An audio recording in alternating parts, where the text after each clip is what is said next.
microphone muted. And what we would really appreciate this evening is firing some questions at our guests.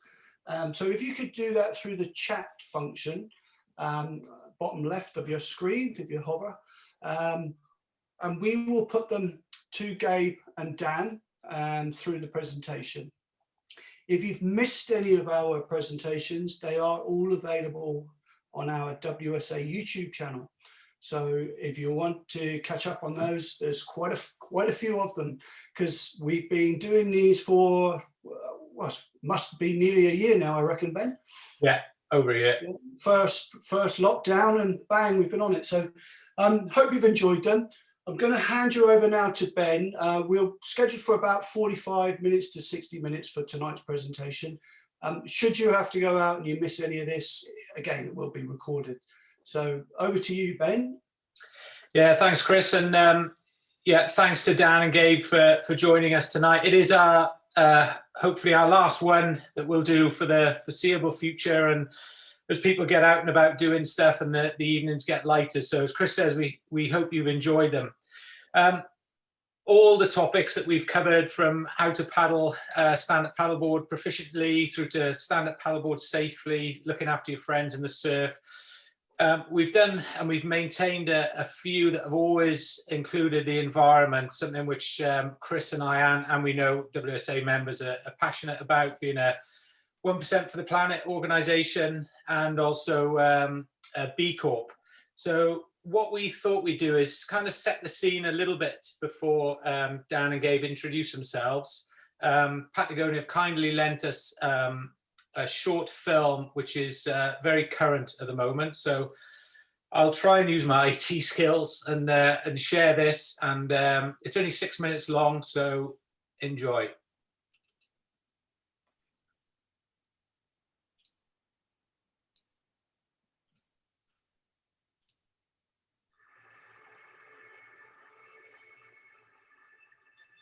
Nuk duam të na prishet vjosa, nuk duam hidrocentralin, nuk duam të na prishen tokat.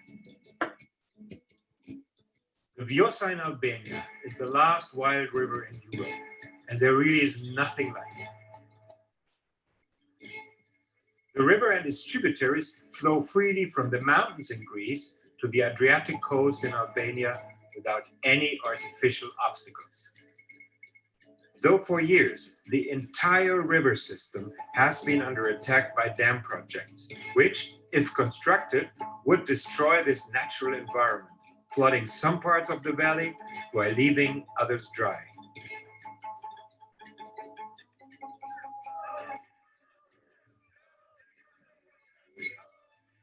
But local activists and groups from around the world have stood up and have continued to fight against the dam projects. Through both protests and legal action, we have successfully halted 2 major dam projects, but the Vjosa is not safe yet. It still takes just 1 dam to lose the entire river. This tells us that we have to do something.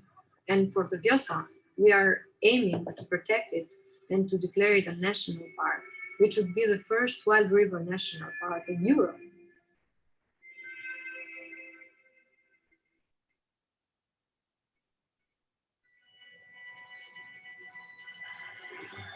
Qeveria është duke punuar për t'i dhënë formë një projekti madhkombëtar që është transformimi I gjithë luginës Vjosës në një park kombëtar.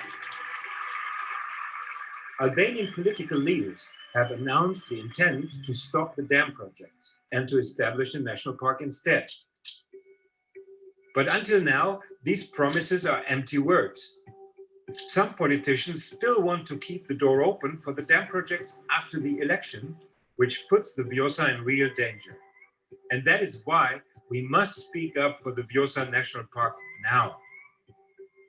And what is exceptional here is that you have this unspoiled wilderness area. You have that whole range of ecosystems, multiple different habitat types, all the way from the source to the sea. This is clearly a unique and exceptional area in Europe and should be recognized as such. It's an enormous mosaic of different and small habitats. There are people that have been living in the Vjosa Valley thousands of years. It's an emotional relation between people. People have named their baby girls Vjosa. They sing about it. Wherever the river wants to go, it goes.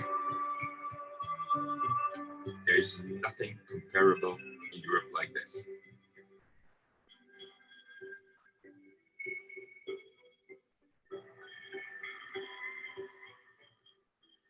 In this particular case, we're looking to protect not just the upland areas, but also the whole river ecosystem, the watershed, the tributaries, and especially the floodplain. In some cases, those gravel beds are going 2 kilometers across. I mean, these are spectacular places. Lumeni janë korridor për emigrimin e llojeve. Kështu që duke ndërprer lumin me një dikë, ky korridor nuk është më. Me habitate, me lloje, me gjitha këto vlera humbasin. According to an opinion poll that was conducted in December, 94% of the Albanian people are in favor of a national park. So this is the will of a majority of people that also should be heard. I've been working 6 years in this fight, in this campaign, and we never give up.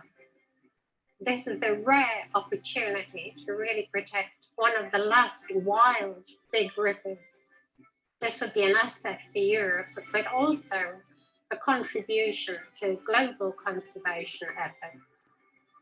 Imagine such a national park on such a dimension, the whole river system. We must use the coming election to make substantial steps towards Europe's first wild river national park. Kështu që kjo është ajo që ne kërkojmë me forcë, të paktën nga gjithë kjo që ne po e shfrytëzojmë natyrën, pra të kursejmë një lugë. And this is your opportunity to enter in history, that you have protected this wild river, you have protected this last pristine river, and you have turned it into the queen of Europe.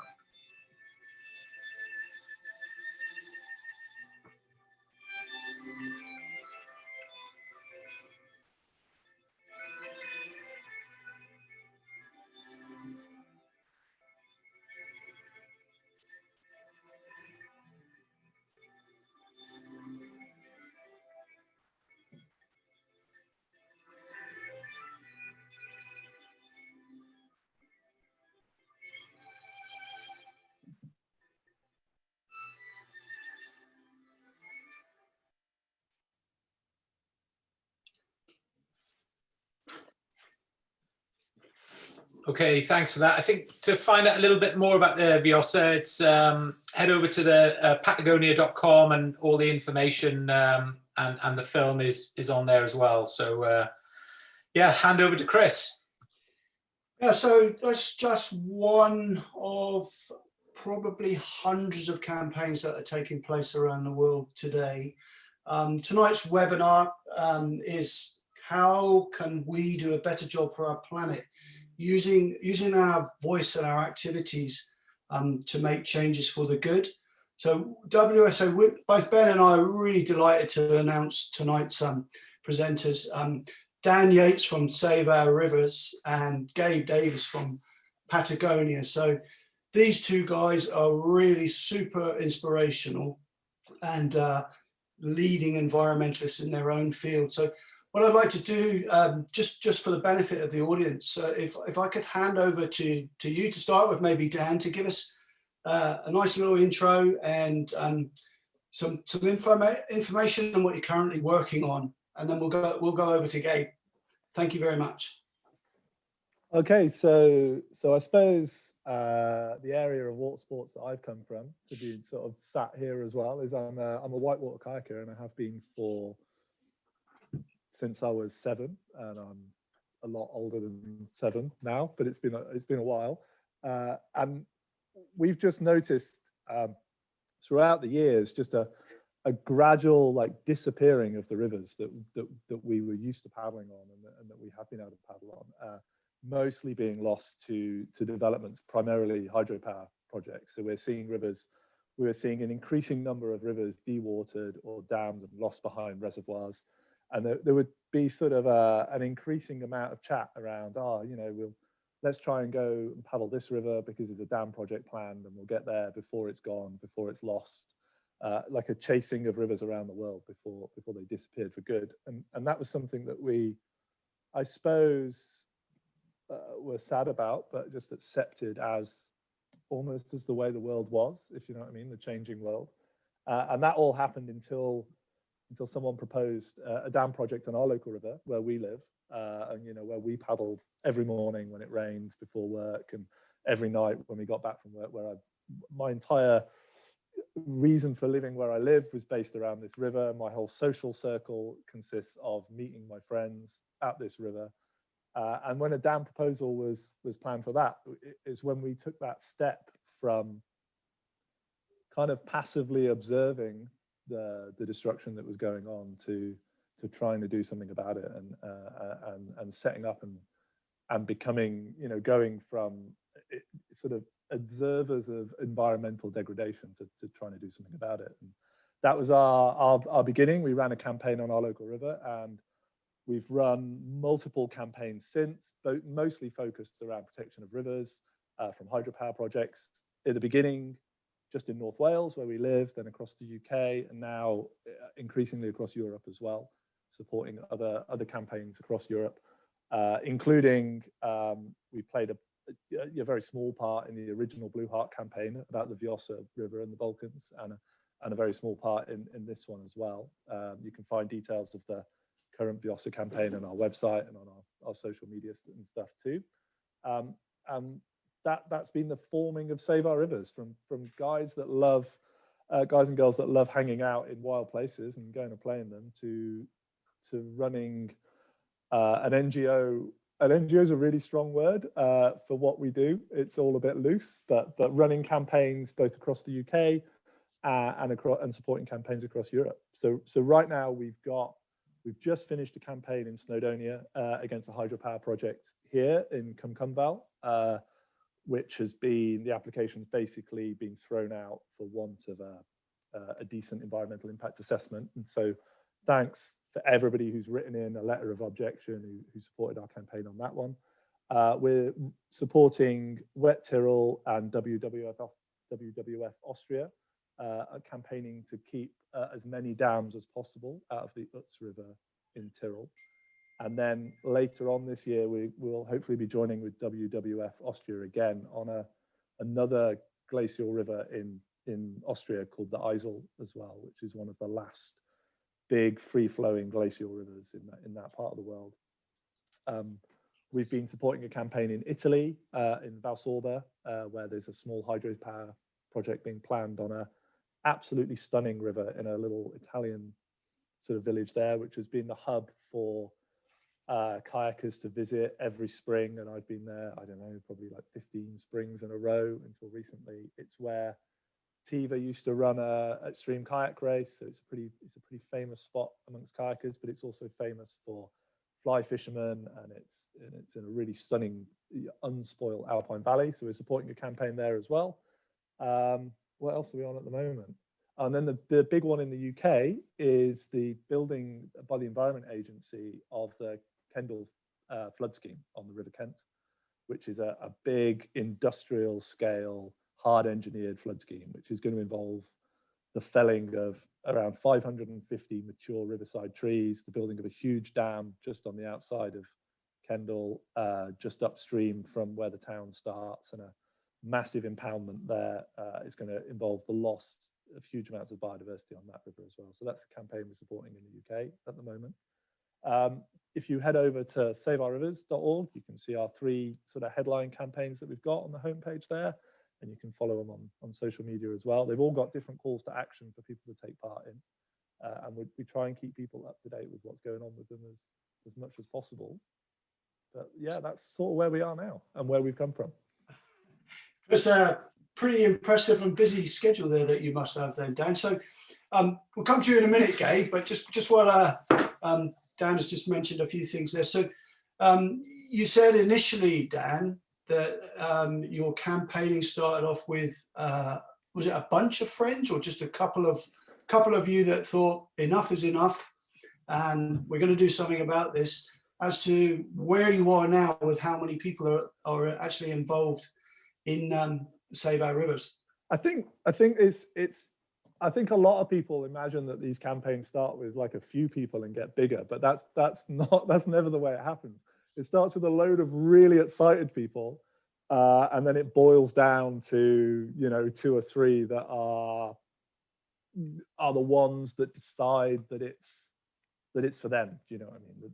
That's the lifestyle that they want to pick, because it requires quite a lot of sacrifice in terms of spare time and working time. So for me, it involves giving up quite a lot of income that I would get from my normal day job to do Save Our Rivers work. And my colleague that I work with mostly is a school teacher as well.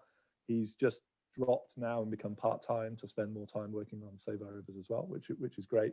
But it probably started off with, I don't know, 10 of us. We went to a power company ran a public consultation meeting where kayakers were invited because they had to consult with the kayaking community because it was a river that was important for kayaking. And basically this RWE, this big multinational power company, sat in front of a room full of 20 or 30 kayakers and said, I don't know, like, how much money do you want for us to be allowed to build the dam on your river? You know, do you want us to build you a clubhouse or like fund some trips for you or something? And we all stood out. They were a little bit shocked that we just basically wanted them to fuck off, and that was the full extent of what we wanted from them. We stood outside and you know, 5 or 6 of us stood together in the car park, and that was it. That was how it started. And our original campaign basically involved, you know, it's all the same group of friends, and it's myself and my colleague Tom do the majority of the work. And then we've got a couple of friends who are lawyers that are really useful with legal advice. We've got some friends who are ecologists who are fantastic with ecology advice, and we've got a friend who's a copywriter and a friend who's a graphic designer, and everybody chips in. But there's sort of 2 of us that do the. It sounds like a very powerful team to have there to work with. So yeah, we're really lucky for sure. Before I just quickly move over to you, Gabe, how long ago was that then, Dan? How many years is? 2013 we started. Right. Okay. So like 8 years. Yeah. 7, 8 years ago. Yeah. Excellent. So Gabe, environmental work for you. I know where it all began, and a very similar kind of pathway as Dan, I would suggest. But without being rude, probably quite a while ago, your connection. Would you like to give us a few lines? Give us an update as to where you're at now, and well, actually, how did it all start? Right. Yeah. Oh, well, Chris, honestly, and Ben, thank you so much for having us on tonight. And it's great to see Dan. We've chatted before in the past. So it's really good to connect with everyone and everyone watching tonight, like we're buzzing, or who's watching on replay or whatever. Like, it's really good. And thank you so much. Like, to the Water Skills Academy, you've done so many good webinars during lockdown. I've watched some of them. I've not watched all of them, but I am going to go back and watch a few more of them. So honestly, hats off to you for like stepping up, and hopefully people are enjoying what they're seeing and stuff.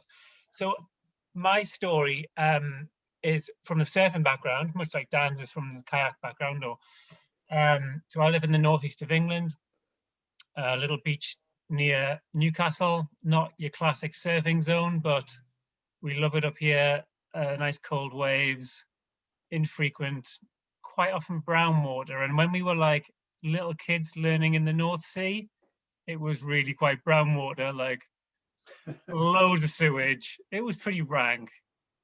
But as a young teenager, I first came across Surfers Against Sewage. So another like fantastic NGO at the time, but they were really grassroots at the time. So as a teenager, I was like the young surf kid with, you know, dreaming of been the pro surfer, and the Surfers Against Sewage guys came up to the beach in Hartlepool, which is down the road, and they're wearing the gas masks, and they're telling us that the water quality was like 10,000 times over the EU limit of like safety limit, like literally filthy, dangerous, dirty water. And I saw these guys with the gas masks on doing like a press call on the beach in Hartlepool. I thought these guys are awesome, you know, they're like pretty radical, like really radical. I think, and they were definitely more radical back then because, you know, it's a different time back then.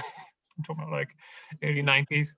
They really didn't give a shit about who they'd upset, and it was a pretty loose organization, but passionate and super inspiring. So I met these guys at that time when I was a young teenager, and I'm like, at turning point of in your teen years where you could go like either way with what you're doing. Really exciting times. So I was always been like drawn into the environment there, and you know, we're in the sea all the time, so you firsthand, you're like the first sort of testing point of what's happening, and you're the first one to see if things aren't right in the water.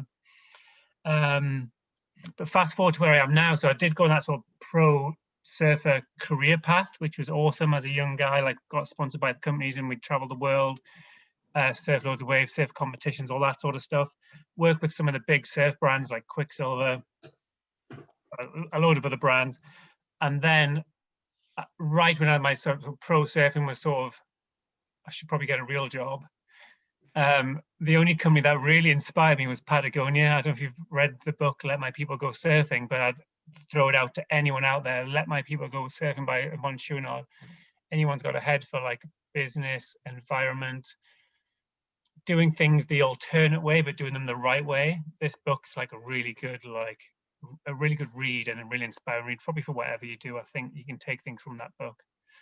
And then Patagonia, this phenomenal company that's always leading the charge and being like going against the grain on things. And so they were looking for someone to run their surf category in Europe. So luckily I was at the right time in the right place for that role. And then so here I am now. It's still really involved in the surf category, but it's sort of widened a bit to the oceans category, which is like taking more than just surf category, and also the rivers category. They're sort of realigning how Patagonia sort of the units work within, like the business departments work within the company. So it's like, it's called Oceans and Rivers. So it's literally Dan on that side, me on this side, oceans, rivers. There might be some like saltwater, freshwater mix in there, and probably for a lot of people paddling, it's like, well, we don't care whether it's on the sea or in the water, freshwater, it doesn't really matter. Do you know what I mean? It's like everything leads to the sea. We're all in the same, we're all fighting the same fight. And we want to protect the places we love. Literally, as Dan said, like if my river's getting damaged under threat, it's only then when you kind of step up to like, if we don't protect it, who else will? Because we've got the most to win and the most to lose by any of these threats that come to us. So Patagonia, the example of the film we just saw, Patagonia doesn't sell any products in the Balkans. I don't think we don't have a single shop there. We've got no business interest there whatsoever. But Yvonne Chouinard, the owner of the company, really cares about fly fishing. And he's really, he's seen the damage of hydropower. And I think one of the chats came up here from Neil in the chat, like people, I think hydropower got a really good sell on like, it's green energy, it's renewable energy, which yeah, it's renewable, but it comes at another cost, and the cost is to that ecosystem around the river. And if you're a fly fisherman or a kayaker, you see that firsthand. And so Yvonne Chouinard, they're all fly fishing within the company. And if it affects the hatcheries of the river system, or the natural flow of the river, or if you're on a sport scenario like Dan, maybe Dan doesn't, just speaking of Dan maybe doesn't really know about the intricacies of the fish going up the river or upstream, downstream. But if the water flow is affected, it affects the level of the kayaking. So it's like, it's all so interrelated. So Patagonia's got a really, it's almost like they don't want to always be against, it's not like we're against everything. You've got to be for something, and we're for wild places, and we're for doing the right thing for wild places, whether it's ecosystem, energy solutions, regenerative agriculture, community energy. We want to promote the alternatives to what we're seeing now. And they're on these like big, broad, sweeping sort of missions that Patagonia run. Like it's like yes, it's farming. It's way more than just t-shirts and caps. So people might think, oh, I've seen the Patagonia. You know, Patagonia's turned into this quite sort of hipster brand where you might see it on the young kids on the skateboarders or whatever. But it's really for doing the right thing, and it's transparent, and it wants to bring people with us. So the young kid that buys the cap or the t-shirt because they like the logo because it's in season this season, they probably don't realize that 1% of that sale will go to groups like Save the Rivers, that is Dan that's protecting his river, or SAS that are still campaigning way beyond sewage, that in the House of Parliament campaigning for plastic bag, plastic bottle return deposit scheme. So you return your plastic bottles to the shop and you get your money back for your plastic bottles. They're doing all these really like high level, high profile campaigns that are getting funded by the 1% program of every product sold. So there's a lot of big things I've talked about there. There's renewable energy, there's community energy, there's river protection, wild protection, anti-dams, artificial, which is basically fish farming, is brutal for the salmon industry. Wild salmon really under threat from farmed fish. It's terrible. In the UK alone, we're talking about all the Scottish Islands, the Highlands. The effect on fish farms to the native salmon populations is brutal. So Patagonia sort of pick these battles and goes down them, and often goes in the film format. So with the Vjosa that we just saw, they've done a really big film, Save the Blue Heart of Europe. There's a film about hydro energy called Damnation. There's a film about fish farming called Artificial. There's a film coming out shortly called We the Power, which is about community energy. So they take these really big topics, nothing to do with selling product, nothing to do with like surfing or the sports we love. It's just like, this is affecting, how do we survive on the planet? How do we protect our home planet? And all of that, Gabe, all of those films that you've mentioned, bar the new one that's coming out, that's all available, I'm assuming, on the Patagonia website.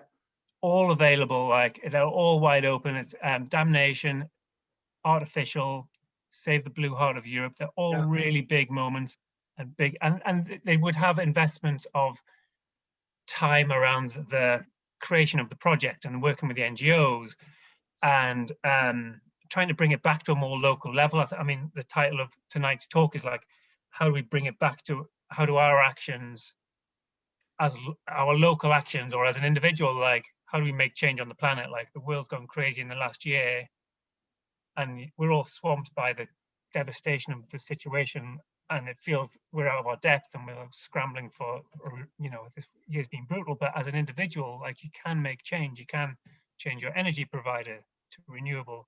You can dive in on Dan's projects, like, how much do I know about this Kendall, this dams proposal in Kendall, like, and I think what Dan has done is he took his individual river, and then it took probably like that group of 10 people, dialed it down, and they're like, we're all angry, but 2 or 3 of them are like the hub of this like organization. We're angry, but we're going to do something. And you got to like pick your battles, and how you battle in is like, you've got to like apply for the planning application, you've got to put in the objections, you've got to get your scientists to write you the letters, we need the community, we need the funding. Like, it comes down to a few people really like digging into a project and going in like deep on the project to drive it home. And whether it's everyone watching, we follow these links and we sign the petition and share it on Facebook. Okay, that's the first level. Do we write to RMP? That's the next level. Do you get involved deeper in? Like, it's like how much you want to get in amongst the like the dirty bits. That's the challenge, I think. But also it comes with like, Dan's got some really big wins. Like, you win one of these things after a few years of battling, it's impressive. It's amazing. I mean, from the start of tackling a project to actually get into the end result, Dan, it must be, when the decision comes through, that must feel amazing, having won and beaten some of these big corporate companies. It is nice when you originally have contact with like a power company or a developer, and they just sort of assume that everything's going to go their way, and they're always talking about, oh, how can we mitigate the impact of this development that we're going to build, and they're always a bit shocked where most groups, certainly most groups when we were looking at hydro schemes in North Wales, would be, well, we want this mitigation, or we want this mitigation, and we were always from the beginning is, we don't discuss mitigation, we're just going to stop you building this. And they sort of look at these like scruffy, people with wearing baseball caps sat in their meetings going, oh, this is never going to happen. And we took the National Trust and RWE and a major aristocratic landowner here through 3 rounds of planning and 2 rounds of environmental permits over 3 years, and we ground them into the dirt. One of those that you mentioned, the National Trust, and like the National Trust, kind of like the RNLI, is like these classic, like, the National Trust's never going to do anything wrong, is it? RNLI is like the best organization, these like pinnacle like organizations where you just like, your heart's like wants to love them, but it's like you got to really watch. I've got to say that the National Trust we've spent a lot of time campaigning against the National Trust and their renewable energy policies in the national park, because we don't, I'm very old-fashioned when it comes to sort of national parks. I kind of think that they're not there for exploitation. Yeah, you can eke out a tiny bit of energy from some of these hydro schemes if you want to build them, but the national park is so much more than that for the country. It has so much more value than a tiny amount of energy that it can provide through hydro schemes. It's there, the national park is our lungs and our soul, and it's where we remember what the world is meant to look like. That's what we see when we go to the national parks in the UK. And the energy that they can provide is tiny in comparison to the value they give to the population as a whole, in terms of carbon capture and storage, in terms of income for the local community. I mean, we've got 3 national parks in Wales. We've got Pembrokeshire, the Brecon Beacons, and Snowdonia. And visitors to national parks in Wales provide more added value, more gross added value to the economy than all of agriculture, fishing, quarrying, and mining added together. So wow. They supersede any other economic benefit that you could bring in from anything else. And when you look at the tiny amount of energy that they can provide, there was a real hydro scheme building boom like before we really got our teeth stuck in here. Between about 2001 and 2011, they built 92 hydro schemes in Snowdonia National Park. And if you added up all of the power they produce together, it comes to about installed capacity of about 7 megawatts. That's like one modern large offshore wind turbine.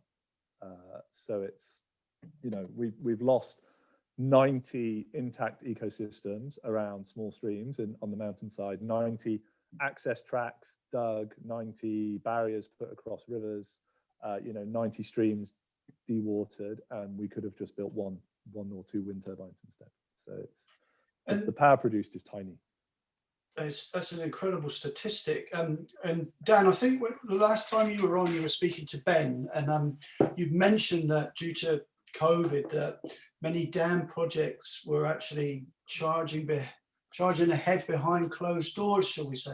Has that actually occurred? Is it still going on now? Yeah, under the radar, shall we say, while people's focus is on COVID and other things and a normality, a return back to life? Yeah, I mean, the big one that was happening at the time and is still being built now is the Tumpen Dam on the Utz in Tyrol in Austria. That, construction has gone right through all the lockdown and everything there. We had to cough up for a €350 fine because we were making a short film about it, and our cameraman got caught by the police for breaking lockdown restrictions by filming it with his drone. And all the time there's like 100 construction workers there building a dam in the river, and they can do whatever they want. We were trying to organize, the local NGO out there was trying to organize protests, and they had to have cardboard cutouts of people because they were only allowed like 5 people. And but yeah, all the rest of the time they're cracking on with the dam, and it's the same has been happening with the flood scheme in Kendal. They're just about to start felling trees up there now. They've been working on this the whole way through, and yet people aren't allowed out to protest or do anything about it. I mean, it isn't just dams. The same thing's been happening, you know, with felling of trees for HS2, you know, lines. That's, if you follow the Woodland Trust and some of the campaigns they're running against trying to stop HS2 being built, and like Wild Justice with Chris Packham are doing a lot of work on that as well. And they're trying to use COVID legislation to shut down protests around HS2, and that's, you know, that's really frightening that they're misappropriating that sort of legislation to stop public objection.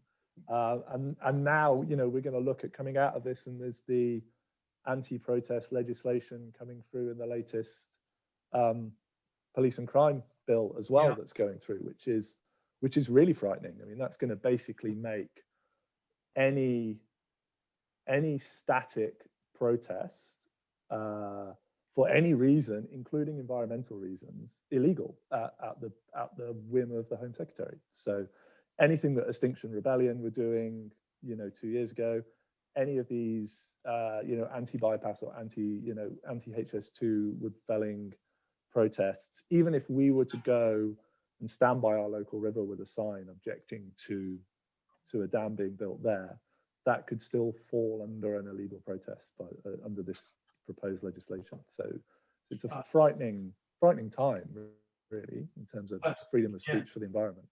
Oh, absolutely. It's all about the control, isn't it? It's what people are hiding behind is outrageous. And Gabe, back to you. I remember, well, we did a wonderful webinar with Chris Hines. I don't know, I'm sure you probably saw that one, Gabe. But I seem to remember that back in the early days, the light bulb moment of how to influence these companies was to actually get on board as a shareholder. And that's correct, isn't it? With Surfers Against Sewage, that's the route that they took, and they literally, it's so easy to do. I mean, it's completely like, it's just kind of probably against what the classical surfers are doing. Is like, the last thing you're gonna do is go and buy a share in a water company. Like, you're not really thinking, as a young kid, you're not thinking, I'm going to be a shareholder of a water company. Like, that's not going to happen. SAS did that, and they were like, you know, they do the press call outside with a giant inflatable turd. So like 10, 15 foot long, massive brown inflatable. They float around the river or on the beach, wearing gas masks in wetsuits with boards with an inflatable turd. All the papers come down, love the picture. And behind the scenes, and so this is a lot in the southwest. So it was like whoever's running the south, and all the water companies are getting privatized. And the companies are thinking like, oh, we're getting loads of flack from this in the press, but hey, they never, you know, the AGM boardroom scenario is like, it's all this protected bubble of shareholders and financiers. The surfers aren't going to come in, and they're all out there in their like gas masks and wetsuits and turds. Sure enough, you know, like someone buys a share in the company, wears a suit, walks in the door, and you can talk to the entire board and the shareholders.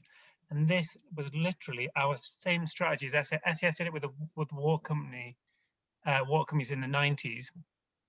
And recently, going back last year and 2019, which is literally probably the best moment I've ever had, like career-wise with Patagonia, was being part of the Fight for the Bite campaign. So this is a classic example of how does a surfer step up. So we're talking about Southern Australia, the Bite coastline, so that curved coastline between Perth and like Melbourne, really like remote coastline, Southern Australia. No one's there, a few farmers, a few fishermen, a handful of surfers because the waves are phenomenal, loads of sharks, loads of whales going past, loads of like super rare species of animals, sea creatures that are migrating through. Equinor, which is a Norwegian company, was one of many other companies planning to drill within this Bight coast. And the Bight of Australia has really very, very little infrastructure for the oil and gas industries. It's not like we're in the North Sea where there's loads of support vessels if something goes wrong. It's like if there's something goes wrong in the Bight coast, the Roaring Forties, the nearest like ship to cap the oil well is in like Singapore, so it takes like weeks to get there. So if something happened in the in this area they were planning on drilling, the potential for disaster went as far from like beyond Hobart in Tasmania and around to like Perth on the west coast. This like dramatic stretch was at risk if something went wrong, as it did in the Gulf of Mexico. So one of the Patagonia surfers, Heath Josk, who was a top world-class surfer, retired from the Pro Tour, went to start his farm and fishing, and went surfing, you know, went to live the quiet life in this area. Suddenly, pretty much the same as Dan, he's like, oh my God, like they're drilling off my coast. What do I do? And with the support of Patagonia and the film Nevertown, which again is all available on YouTube, on the Patagonia or Patagonia YouTube channels. The film Nevertown talks about a lot of different environmental topics, but one of them is about, it sort of teased this story of drilling in the Australian Bight coast. And so we're sitting here in Europe going, oh my God, the Australians are really like under threat here. And the surf community stood up, and it was the first time. I think surfers generally quite selfish. They want a quiet wave to themselves. They don't tell their friends about it.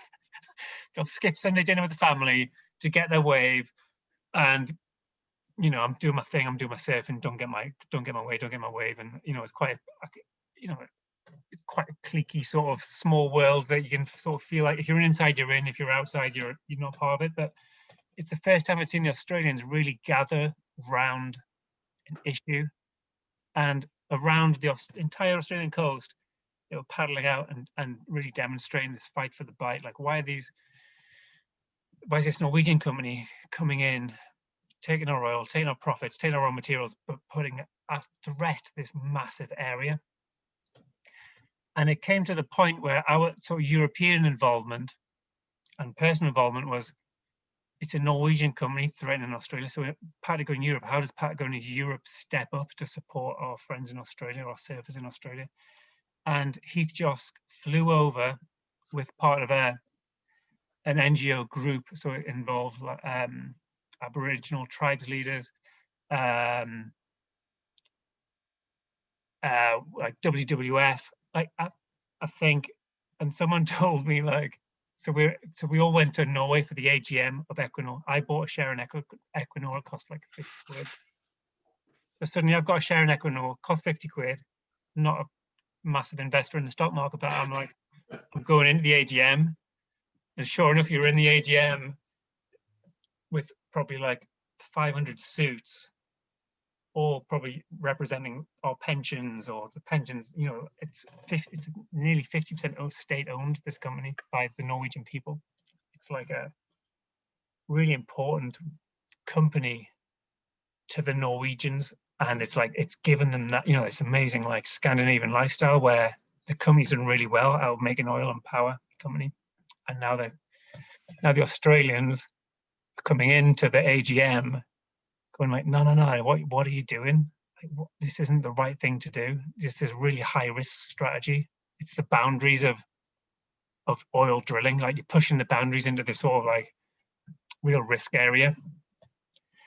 And so I got to see Heath talk for 5 minutes in front of all of these suits representing millions and billions of dollars about what it meant to, what was at risk here if they start this like exploratory oil drilling off the coast, off his coast. And he handed it in a petition of probably like, I think it was like 1,000 signatures representing the fishing industry, the tourism industry, the surfers, the whatever, every possible person that's got an objection from his entire coastline. And he handed in this massive pile of letters to the CEO of the company in person. It was incredible. And to me, it was like this 5 minutes of Heath talking was probably more powerful than I've seen Kelly Slater win the Pipe Masters in Hawaii, the world title. I've seen world titles like get won and lost by these like phenomenal surfers in a sporting environment. But Heath talking in Oslo, completely out of place. He's like, he didn't want to be in Oslo. He didn't want to step up to the fight. It's like, if I don't do it, who does do it? Yeah. And for the sake of buying a share in the company and having voting rights and talking rights at an AGM, it was phenomenal. And the project was a success eventually, wasn't it, Gabe? A year later, so this has gone back January, February of last year, yeah, just pre-lockdown, like suddenly the messages started coming through, and Equinor, you know, they stepped out of it saying, they never said why they pulled out. Basically, it probably just wasn't worth the headaches they were getting. It was like they were getting so much pressure. Every single Instagram post, they're trying to be like an energy company for the world, you know, like we've got solar panels, we've got wind panels, we're investing in renewables and battery power, whatever. It's still majority oil and gas company. They were getting bombarded. That's amazing. I've watched the video. It's one that I would definitely recommend. And is that a strategy then, Dan, that Save Our Rivers adopts? We haven't bought a share in a power company. It's pretty handy that I'm a member of the National Trust because I get speaking rights at their AGM, and we've sent like remote letters in through the National Trust AGM and things like that about their hydro policy in the national park here, which I have to say, like having campaigned against them on the Conway and then 5 or 6 other schemes here, they have now dropped like all plans for building new hydro schemes in Snowdonia, which is amazing. But that was a battle that we shouldn't have had with them. But yeah, again, that's a really similar thing. You're a member of that organization, you get to go speak at the AGM, or you get to send letters in you get to send in what we sent in was a proposal for like a consideration by the trustees or something was the way that we did it. So a really similar tactic, but using my life membership that my granny left me in her will. So that came in handy. Thanks, Gran. That was good. Did more good than she realized that. So yeah, but yeah, it's same principle for sure. The really interesting thing about Equinor as well is there's a Norwegian NGO that had a really similar fight against Equinor as well, against some drilling in the Lofoten archipelago, all to do with Lofoten has, not only is it like a totally amazing place to go ski touring and splitboarding, but it's got one of the world's only true small-scale sustainable cod fisheries as well, where there's as many cod breeding each year is caught, and that's the whole mainstay of the economy in Lofoten is cod fisheries. They do some like really good ceviche, not quite like Peruvian ceviche, but like it's still pretty good. And so Equinor lost a battle against a Norwegian NGO about 1 year before the Fight for the Bite battle was lost as well. So Equinor have been stopped, you know, in their own country for doing, you know, almost exactly the same thing that they were trying to do in the Bight of Australia as well. It's a massive achievement, isn't it, in its own right, both of those projects. And if we talk about the UK then, Dan, what role does the Environment Agency play in the UK for environmental protection, and where do they sit? So I think there's this misnomer that the Environment Agency are an environmental protection organisation. They're a permitting organisation. The Environment Agency gives people permits to damage the environment. That's what they do. So like, if I want to pump some sewage into a river, I apply to the Environment Agency for a permit, and they go, you can pump this amount of shit into this river. That's what you're allowed to do. Or if I want to build a dam on a river and I want to take X amount of water from the river, I apply to the Environment Agency, and they go, well, you can't take that much, but you can take this much. So the Environment Agency permits people to damage the environment within a set of rules. Like, I think that's a better way of framing what they do than they protect the environment. They, you know, that's what you do. Like any sewage discharge, any development, any building, anything that impacts a river or a landscape or anything, you apply for a permit. You know, an environmental permit would be the EA.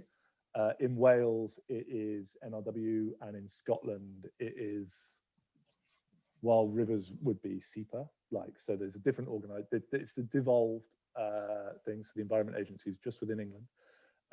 Interestingly, this campaign that's going on in Kendal, which is not run by us, but we're kind of providing the back office support for. There are local activists there working, but we provide them with the social media platform, the web hosting, legal advice, and all the rest of it. We're just sort of their backup. Is an environment agency project. They're the developer.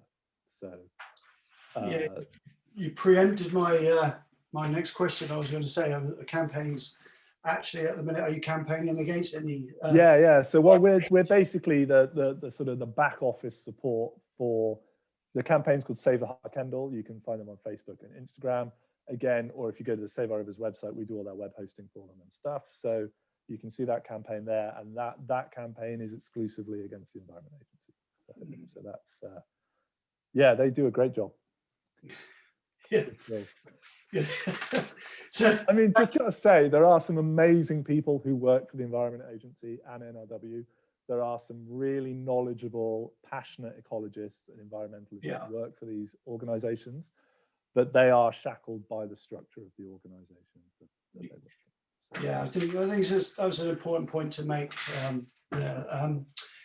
So thank you for that, Gabe. Following on from our webinar with kit and clothing, we're seeing a huge growth in demand for outdoor activities. As you know, I've been involved in the industry for 26 years now of running a small little surf school down in Cornwall, which has branched out into some other things. And the demand is going through the roof. People, I think, as soon as the restrictions are lifted, look out. I think the outdoor environment is going to get a bit of a hammering. Some of our audience may or may not know about Patagonia and the wetsuits, the Ulex. What message could we give, do you think, to everyone that's looking to buy a wetsuit or some outdoor kit, a jacket, a PFD? Because this is going to happen, isn't it? There's going to be loads of new people that are suddenly taken to outdoor activities, reassessing what life's all about. And how far do you think that technology can save the situation or help save the situation? Bit of a question, but I'd say don't buy it. That's don't buy this jacket. So the classic Patagonia thing. I haven't got the slide to show you. I probably could get the slide actually to show you, but in 2011, in the New York Times, Patagonia ran an advert, full page in the New York Times, don't buy this jacket. So it's basically like a fleece, like kind of like I'm wearing now, like it's just a standard fleece. Don't buy the fleece, don't buy it. You don't need it, don't buy it. And it's basically saying reuse, recycle, reduce, like really basic things in there. Like you don't need the new thing, you don't need this season's color, like repair what you've got, get one from your mate, pick it out of the garage. Like not buying something new is the best thing we can do for the environment. But obviously they ran the advert and the sales of the jacket went like through the roof. So it didn't work.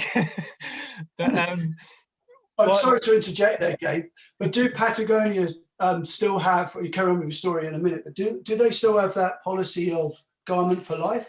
If it's broken, send it back, we can fix it. Yeah, totally. Is that one hell of a statement to make, isn't it, from a clothing company? Pretty dangerous with wetsuits. Pretty But say, it's ironclad guarantee, lifetime guarantee, except for wear and tear. So it's like, if the zip goes, we'll replace the zip. If it's like, if I've worn out the elbows, we'll try and help you, but maybe you can fix it yourself.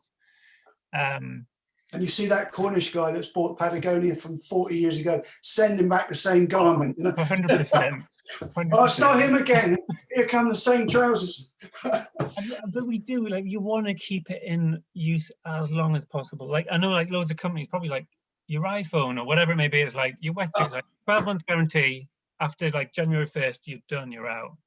And we're like, we're not going to put a date on it. We've just got to be like realistic and be like, what's the lifespan of the product? And we'll defend the product as long as possible. We'll build the product to be, it's a really sort of, Yvonne Chouinard, again, going back to like the founder of the company, he's got a really like 10 points of simplicity of design. Like it's got to be durable, washable, multifunctional, long-lasting, repairable. These things are built in to be, so wetsuits are designed to be repairable. So it's like if the zip breaks, we can replace the zip in theory without deconstructing the whole wetsuit.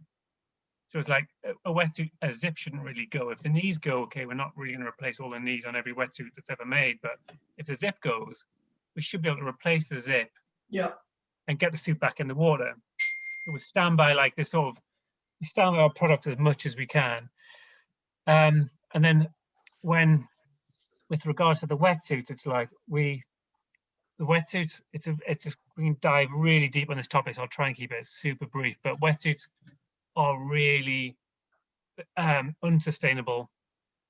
They don't last, they're going to last a few seasons, but they're not going to, a 5-10-year-old wetsuit in your garage, it doesn't smell great, it's worthless on eBay, doesn't feel great, they don't age well. So it's like, how do we make a wetsuit last longer, but you can't recycle it very easily? Upcycling it, you can do it, but there's no like perfect solution for recycling or upcycling an old wetsuit. It's like the making of the wetsuit involves especially petrochemicals or limestone based. It involves really hazardous production, which is a whole other story.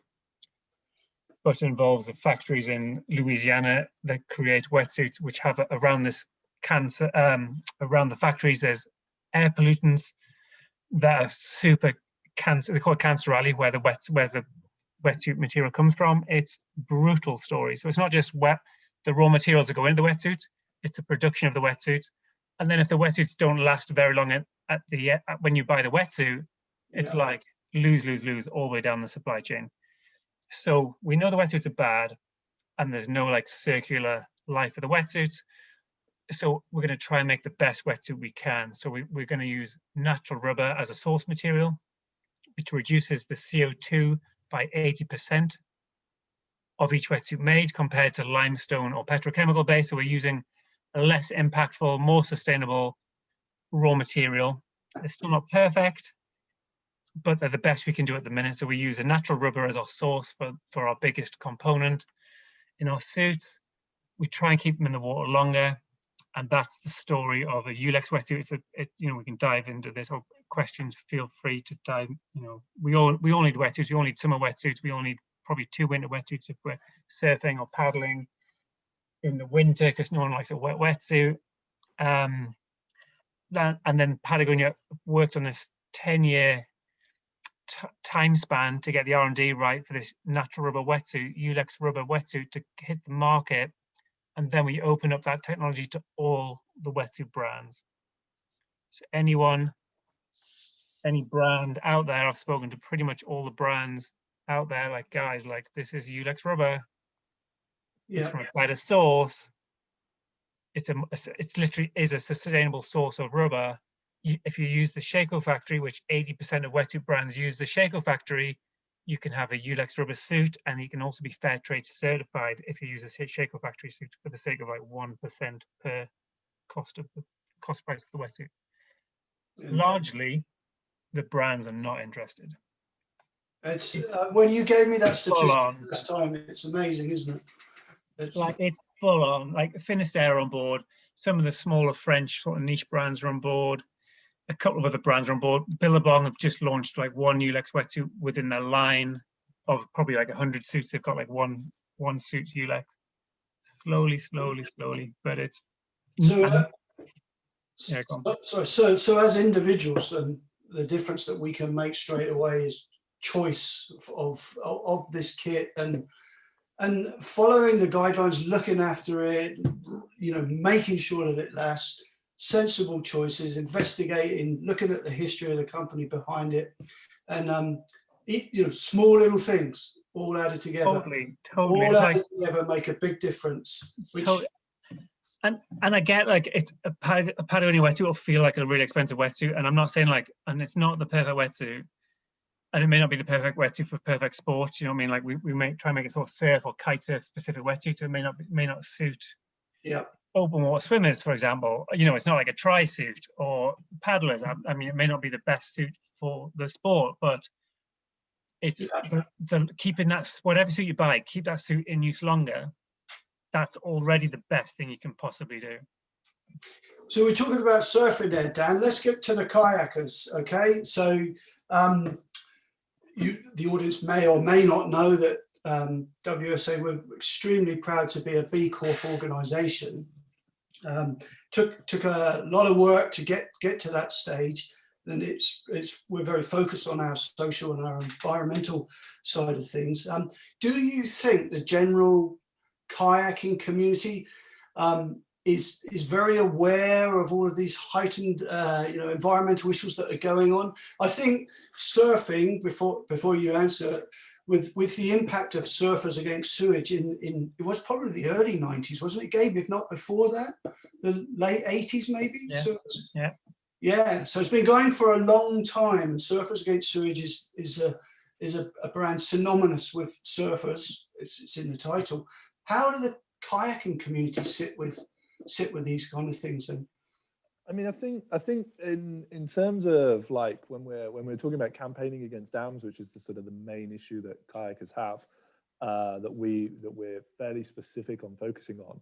There's some really good NGOs like the Rivers Trust that do really good work on pollution in rivers in the UK and things like that. But when we're looking at the anti-dam sort of campaigners, there's across Europe, there's Balkan River Defence, and there's Wet Tyrol, Free Rivers Fund, and Save Our Rivers. And we basically all started at pretty much the same time. You know, we started 2013, 2014, 2015 was when we all sort of launched. I remember meeting Rock from Balkan River Defence and Bernie from Wet Tyrol at Patagonia conference in Kendal, not in Kendal, in wherever it was, somewhere in the Lake District, one of their tools conferences. Patagonia run these amazing training conferences for NGOs every 2 years, and that was the first European one of those, and we all sort of bumped into each other then. And that's where we're building from now, and I'd like to think that we're making progress. And yeah, we're behind where other sports are, like surfing and particularly surfing with Surfers Against Sewage that have been amazing. Although I was talking to Gabe earlier, and I don't know how much of that is we see surfers as being quite environmentally engaged because we have SAS here in the UK, and I wonder how that works across the world. You know, we were chatting earlier about the different organisations around the world, and I think Surfers Against Sewage are a bit of an exemplar organisation. I think maybe there isn't that international coverage. I think we maybe think surfers are great because we live in the UK, but maybe not so good when you step outside of the UK. So yeah, so we're building on it. I mean, one of the things we're doing with Save Our Rivers this year is Paddle Expo, the big trade show for paddle sports in Europe, is being held in Lyon in September, end of September, beginning of October. And for the first time, they're going to have an Enviro content program there. They've asked Save Our Rivers to organize the Enviro program for that. So that's a sign that the brands are starting to pay attention and want to get on board. We're seeing brands like Peak UK are starting, to really up their recycled face fabrics. We've got, Palm are trying to rotomold some of their wreck kayaks out of recovered ocean plastics, and there's stuff starting to happen, but it's starting to happen now, slowly, just the last year or so. So it's getting there, and I've got really big hopes with where we're going to go. But yeah, we're late starters for sure. Yeah, because the kayaking community is I would probably suggest in terms of participation compared to surfing, I don't know, Gabe, you might back me up on this. Maybe I would suggest there's a lot more kayakers than surfers. So there's a ready-made audience sat there, isn't there? I don't actually know what the statistic is. I think the difference is there's probably as many or more kayakers as there are surfers, but nobody wants to go out dressed as a kayaker. Everyone wants to pretend to be a surfer. Do you know what I mean? Everyone's a surfer, aren't they? I'm glad you said that. They might just stand there with their board, but nobody paddle. Yeah, nobody dresses as a kayaker. We're a sport that involves being wet and cold and miserable to a level that even surfers cannot possibly understand. it's like it's the slowest learning curve. Like to get like really good at whitewater kayaking is the slowest learning curve, and And really long. It's really long, like really long learning curve, and it involves being really cold and really wet for a massive proportion of your life. Okay, like it isn't standing on beaches in bikinis. You know, that's not what we do. It's or in timeout. yeah, or in timeout. So, That's so terrible. yeah, like there might be a lot of people who do kayaking, but we don't have that. So like that's the thing. Like, you know, Billabong does not make money from selling wetsuits, you know, and it doesn't, you know, like nobody makes money from selling surfboards. You make them by selling lifestyle clothing, you know, and there isn't a lifestyle clothing kayaking brand. So there's much less money in it, you know, industry-wise. So brands have a lot less money to spare on doing stuff for the environment. So would you say that Palm, because I'm not a kayaker, I do a little bit of sit on top kayaking, but Palm with their recycled plastic products, are they the only company that are actually recycling kayaks that you're aware of, or is that spurred on the other manufacturers? I mean, the problem, Patagonia's roll-on effect with, you know, yeah, I mean, spurring everyone else on. Palm are doing it. Like there are other companies that are dabbling in it as well, but they are for the rec end of the market. Like they're not making their top whitewater kayaks from recycled content because the technology isn't yet there to make them strong enough. I mean, there needs to be more put into it. I mean, I probably break a kayak a year or 2 kayaks a year. You know, like I'm not. If you paddle a lot and you paddle on hard white water, you break kayaks like a lot.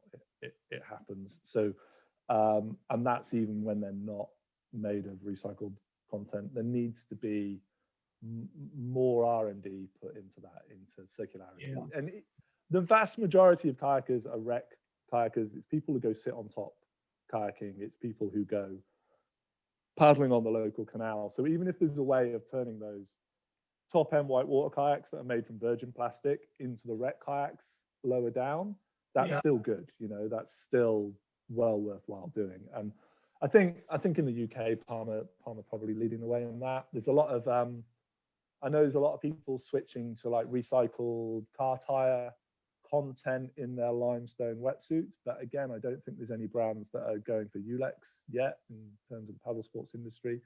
That would be really nice to see. And again, yeah, there's work on recycled face fabrics, but it's early days, and I think Peak UK are probably leading on that, and I think NRS are doing stuff with again with their neoprene, with their recycled face fabrics, but it's early days in terms of this industry. But I everybody seems keen, and everybody's really pushing ahead. We've got, I don't know if anyone's heard of Free Rivers Fund is an NGO that I'm part of as well, which is we ask paddle sports brands to spend a little bit of their marketing budget to be allowed to use our Free Rivers Fund logo. And it doesn't have to be 1%, like 1% for the planet. It's much looser. So brands that couldn't yet afford to join 1% are able to join Free Rivers Fund with a smaller donation, or maybe they might want to give 1% of just one product or something like that.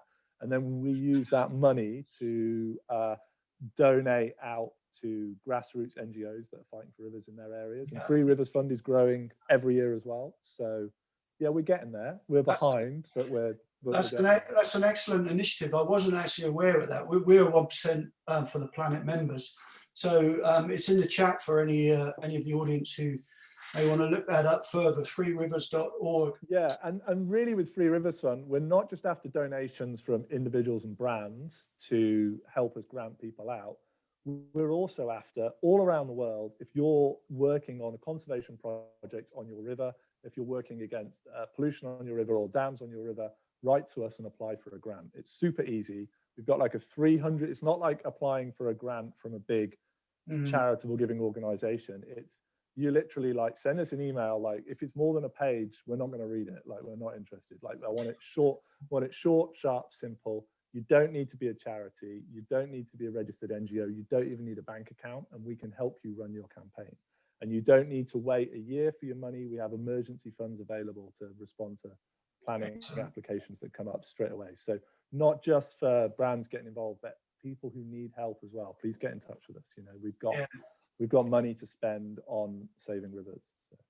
Excellent. Excellent. And we're just mindful of the time, guys. We've gone a little bit over time.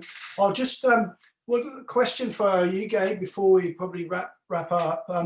Anything on the horizon from Patagonia that we need to be aware of, or it's going to be launched soon? You've mentioned the film. When's that one due out? Yeah, early April. So yeah, like incoming, probably mid-April. Yeah, We the Power. It's basically about community energy. So that would be a small. It's a bit more tricky in the UK because the legislation's not there. But then it's a campaign on how to get the legislation there. But in countries like Holland, France, it's where small communities, small villages gather together around a series of solar panels, wind turbine, and they create their own energy for themselves. And then whatever money they make extra, which goes back to the grid, they reinvest within the community. So you're taking money away from the huge energy. Yeah.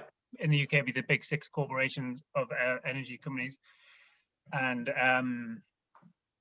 redistributing it, so you're in control of your own energy. It's an essential need. So it's super interesting. It's a phenomenal project. It's a tricky one for the UK. We've seen examples in Holland. It's incredible, where the little village has gone from like solar panels across the barn roofs to the village buying its own like electric cars, where you've got your solar panels. We've got more energy than we need for ourselves. So we reinvest the money we make, and we're going to buy a car, which is car share, which is fantastic. An electric car for the village. Like, it's like awesome. These awesome stories. So it's one to keep your eye on for sure.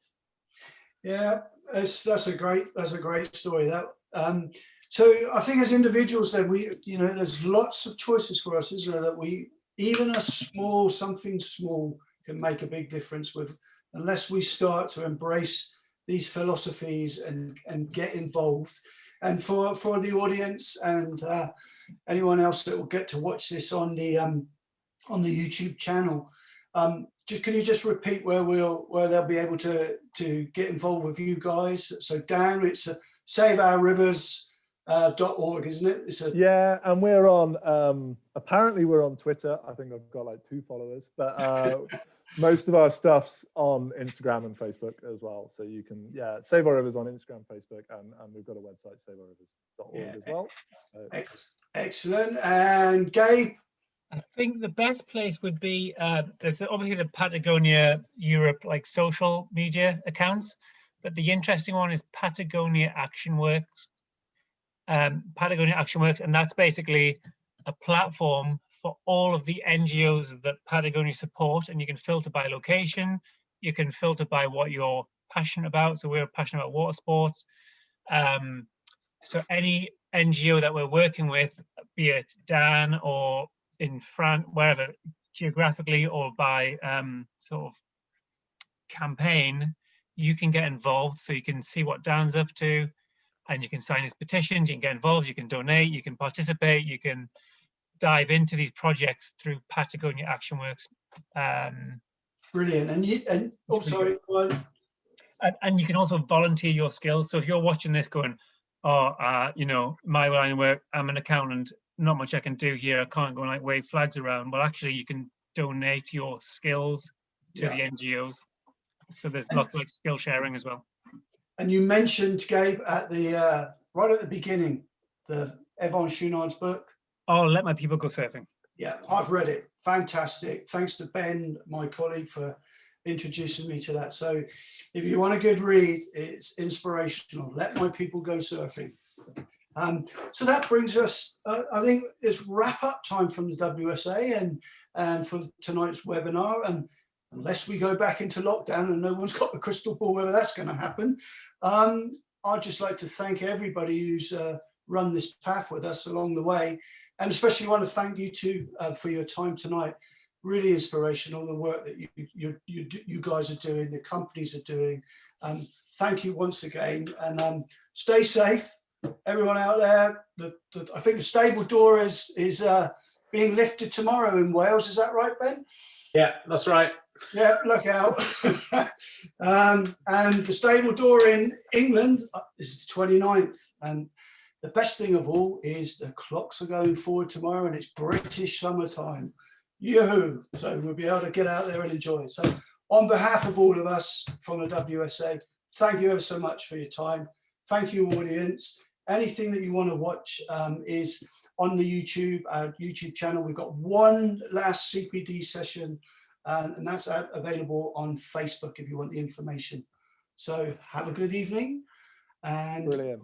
see you next Wednesday. Some of you just thanks to you guys as well, because I don't know if it was clear through the chat, but we're one of Water Skills Academy's 1% grantees. So thanks so much for the financial support and for sharing all of our campaigns, and for having me on for 2 of your sessions and doing all the others that I've really enjoyed watching as well. Thanks. Okay. Thanks, guys. All right. That's it. Thank you. Take it easy. Take care, everyone. Bye. Thanks a lot. Bye.